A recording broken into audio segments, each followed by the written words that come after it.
আমরা অনেকে চাই একটা ব্যবসা করব, কিন্তু একটা বিজনেস কেমনে শুরু করতে হয় সেটা আমরা অনেকে জানি না। আবার রাতের 3টার সময় 4টার সময় আমরা স্ক্রল করতেছি, জীবন নিয়ে হতাশ।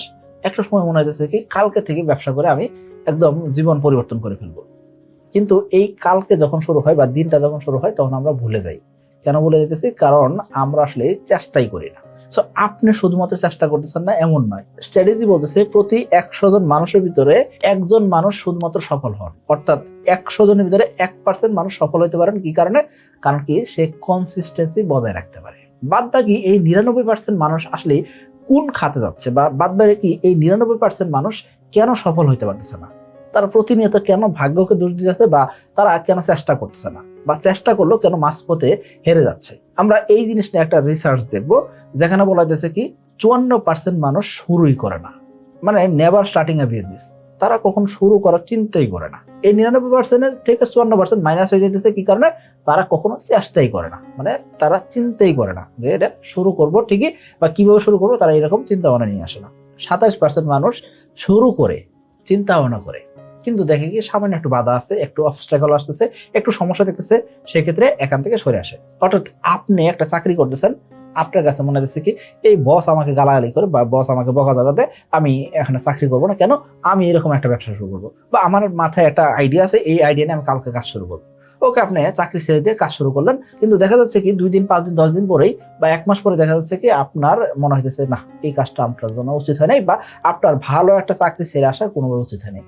আপনি এখন নিজেই কুলিগিরি করতেছেন, নিজে প্রোডাক্ট পার্সেল করতেছেন, নিজেই প্রোডাক্ট প্যাকেজিং করতেছেন, নিজেই কাস্টমারকে সার্ভিস দিতেছেন, নিজেই ক্যাশ কাউন্টারে বসতেছেন, সকল কাজ আপনি নিজে করতেছেন। তো আপনার কাছে মনে হচ্ছে কি এই জীবন তো আপনি চান নাই। তো তখন আপনি কি করতেছেন? হতাশ হয়ে যেতেছেন, এবং এটা বন্ধ করে দিয়ে আবার হয় চাকরিতে চলে যেতেছেন, অথবা আপনি বেকার বসে থাকতেছেন, এবং আপনি নিজেকে দোষারোপ করতেছেন যে আপনার এই কাজটা করা উচিত হয় নাই। তার মানে সাকসেস হইতে পারতেছেন না। এই যে 27% মানুষ, এরা আসলে কোনো একটা বাধা দেখলেই তারা ওই জায়গা থেকে সরে আসে। অনেক ক্ষেত্রে শুরু করেন, শুরু করার সাথে সাথেই দেখা যায় বাধা আসতেছে, অথবা শুরু করার 6 মাস 1 বছর পরেই দেখা যাচ্ছে সামান্য কিছু বাধা বিপত্তি দেখলেই তারা কাজটা করতেছেন না। 10% মানুষ সিদ্ধান্তহীনতায় ভোগেন, অথবা শুরু করতেছেন আস্তে আস্তে স্লোলি শুরু করতেছেন, মানে শুরু করতেও তাদের দেরি হয়, বা আগাইতেছেন, গ্রো করতেছেন বা কাজ করতেছেন, কিন্তু তেমন একটা দ্রুত গতিতে করতে পারতেছেন না, ধীর গতিতে করতেছেন। কম্পিটিটর এসে মার্কেট গ্র্যাব করে ফেলতেছে। অর্থাৎ আপনি এলাকায় একটা মুদির দোকান দিলেন, সো আপনি চিন্তা করলেন কি মুদির দোকান তো ভালোই চলবে, সো এই চিন্তা করে আপনি মুদির দোকান দিয়েছেন। আপনার দোকানে আবার সব প্রোডাক্ট পাওয়া যায় না। মুদির দোকান ঠিক আছে, কিন্তু আপনার দোকানে সব প্রোডাক্ট নাই। আছে, কনজিউমার আসে অর্ধেক পায় আর অর্ধেক পায় না। আপনার পাশে আর একটা দোকান হয়ে যাবে আগামী 1 মাসের ভিতরে। সে কি করবে? আপনার এই দুর্বলতা দেখে সে অনেক বেশি ইনভেস্টমেন্ট করে আপনার ব্যবসাটা শেষ করে দিবে। কেন? কারণ আপনি যে কাস্টমার তৈরি করছেন, বা আপনার যে কাস্টমার আছে তারা সম্পূর্ণ সার্ভিস পাইতেছে না। সো সে কি করবে? ইনভেস্টমেন্ট নিয়ে এসে বড় করে দোকান দিয়ে আপনার পাশে বড় করে ব্যবসা শুরু করে দিবে, এবং কি আপনি কি করছিলেন এই জায়গাতে ব্যবসা করা যায় সেটা দেখাই দিয়েছিলেন, কিন্তু ব্যবসা করলো কে আরেকজনে। কি কারণে? কারণ কি আপনি স্লোলি আগাইছেন। তো 10% মানুষ স্লোলি আগানোর কারণে সফলই হইতে পারে না। এই যে 99% মানুষ সফল হইতেছে না, তার ভিতরে 8% মানুষ কি করতেছেন?